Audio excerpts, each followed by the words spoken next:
मला वाटतं दिघे साहेबांना जाऊन आज हे 24वे वर्ष आहे आणि आज दिघे साहेबांची मला वाटतं 74वी जयंती आपण साजरा करतोय। या ठाणे जिल्ह्याचं दैवत होतं आणि या ठाणे जिल्ह्यामध्ये धर्मवीर आम्ही स्वतःला भाग्यवान समजतो की आम्हाला दिघे साहेबांबरोबर काम करायची संधी मिळाली।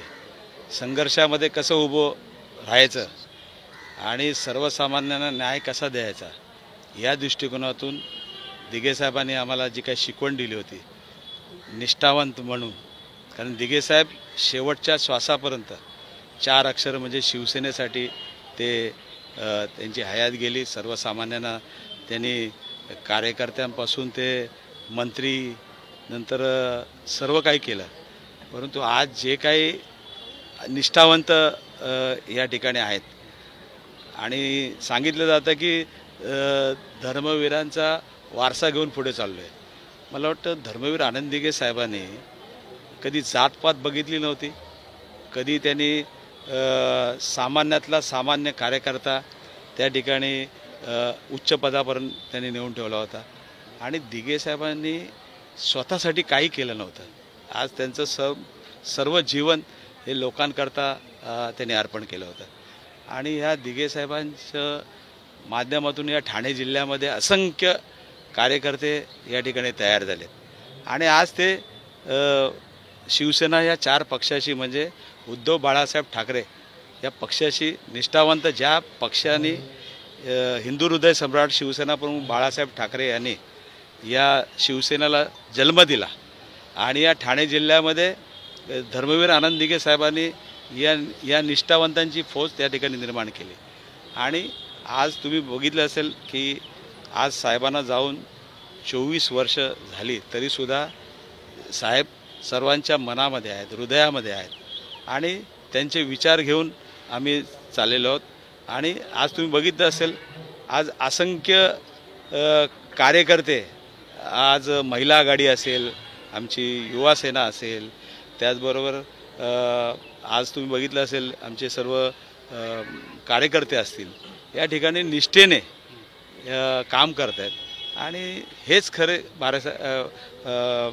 हे शिवसैनिक जे आहेत तेच खरे दिघे साहेबांचे वारसदार आहेत। प्रत्येक निवडणुकीमध्ये धर्मवीर आनंद दिघे यांचं नाव जे आहे ते वापरलं जातं, मात्र त्यांचं स्मारक जे आहे ते अजून देखील या ठिकाणी ठाण्यात बनलेलं जे शिवसैनिकांची मागणी। मला वाटतं धर्मवीर आनंद दिघे साहेबांचं जे स्मारक आहे, आज गेले कित्येक वर्ष ह्यांच्याकडे सत्ता आहे, हे स्वतः मुख्यमंत्री होते, हे स्वतः त्या ठिकाणी महाराष्ट्राचा कारभार 2.5 वर्षामध्ये कशा पद्धतीने चालवलं तुम्हाला सुद्धा माहिती आहे। आज ठाण्याची अवस्था काय झाली, आज तुम्ही त्या ठाणे महापालिकेच्या गेल्या वर्षीच्या बजेटमध्ये जवळजवळ 4 कोटीची तरतूद त्या ठिकाणी केली, परंतु अजून एक वीटसुद्धा लागलेली नाही। या शिवाजी मैदानामध्ये, ज्या शिवाजी मैदानामध्ये ऐतिहासिक अशा त्या ठिकाणी दिघे साहेबांचं स्मारक व्हावं म्हणून मी स्वतः त्या ठिकाणी प्रोजेक्ट त्या ठिकाणी दिला होता आणि त्या प्रोजेक्टला पास झालेला असताना सुद्धा या मंडळींनी फक्त राजन विचारे त्यांच्या गटात जात नाही म्हणून तो प्रोजेक्ट त्या ठिकाणी रद्द केला। अशा पद्धतीने लहानसहान काम करत बसतात। काल कुठेतरी पक्षप्रवेश त्या ठिकाणी केला, एक कॉन्ट्रॅक्टरचा पक्षप्रवेशासाठी 8-8 दिवस ऑपरेशन चालू होतं त्यांचं, कळलं की नाही। त्या कॉन्ट्रॅक्टरला सांगितलं, त्याला दमदाटी केली, त्याला हे केलं। अरे तुम्ही कार्यकर्त्यांचा तुम्ही दमदाटी करून आमच्याकडे या असं सांगून थोडीच होतं। आज ठाणे शहराची काय वाताहत झाली, या ठाणे जिल्ह्याची काय वाताहत झाली। आज लोकांना रस्त्यावरती चालता येत नाही, वाहतूक कोंडी होत आहेत, किती ॲक्सिडेंटमध्ये लोक मरत आहेत, पाण्याचा प्रश्न आहे, कचऱ्याचा प्रश्न आहे। आज तुम्हाला फक्त उद्धव बाळासाहेब ठाकरे यांच्या कार्यकर्त्यांना त्या ठिकाणी त्रास द्यायचा, त्यांच्यावर खोटे नाटे आरोप करायचे, खोट्या त्यांच्यावरती केसेस टाकायच्या आणि या ठिकाणी आमिष दाखवून या ठिकाणी घ्यायचं, एवढंच काम त्यांचं चाललेलं आहे।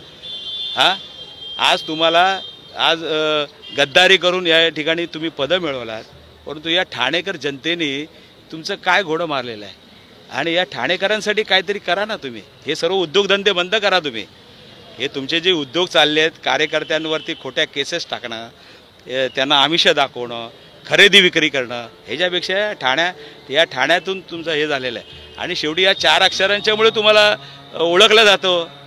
काढा ना तुम्ही हिंदू हृदय सम्राट बाळासाहेब ठाकरे यांचं नाव काढा, धर्मवीर आनंदीकेचं नाव साहेबांचं हे करा आणि स्वतःचं नाव आणि पक्ष काढा ना.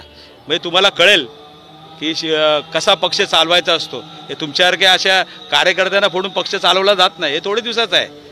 आज जनतेच्या मनात सर्व आहे. दिघेसाहेबसुद्धा उघड्या डोळ्यांनी बघतायत. दिघेसाहेब गेलेले नाहीत, दिघेसाहेब आहेत आणि ते नक्कीच या शिवसैनिकांच्या पाठीमागे आहेत. जे निष्ठावंत आहेत त्यांच्या मागे आहेत आणि हे दिघेसाहेब नक्कीच यांना धडा शिकवतील. सर, एक वेगळा प्रश्न आहे. आज मुंबईमध्ये उद्धव ठाकरेंच्या उपस्थितीमध्ये बैठक पार पडणार आहे. ठाणे जिल्ह्याचे सर्व पदाधिकारी कार्यकर्ते काय नेमका? मला वाटतं या संदर्भामध्ये प्रत्येक जिल्ह्यामधून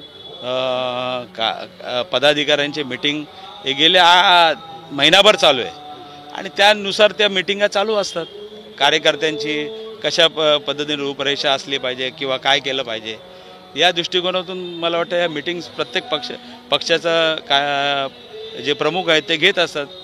मुंबई महानगरपालिकेची निवडणूक स्वबळावर लढण्याची मागणी शिवसैनिकांनी उद्धव ठाकरेंकडे केलेली आहे. मुंबईच्या ठाण्यातल्या शिवसैनिकांची नेमकी काय मागणी असणार आहे? मला वाटतं आमचे पक्षप्रमुख उद्धव ठाकरे साहेब आहेत. जे उद्धव ठाकरे साहेब आम्हाला आदेश देतील त्याप्रमाणे आमचे शिवसैनिक त्या ठिकाणी काम करतील.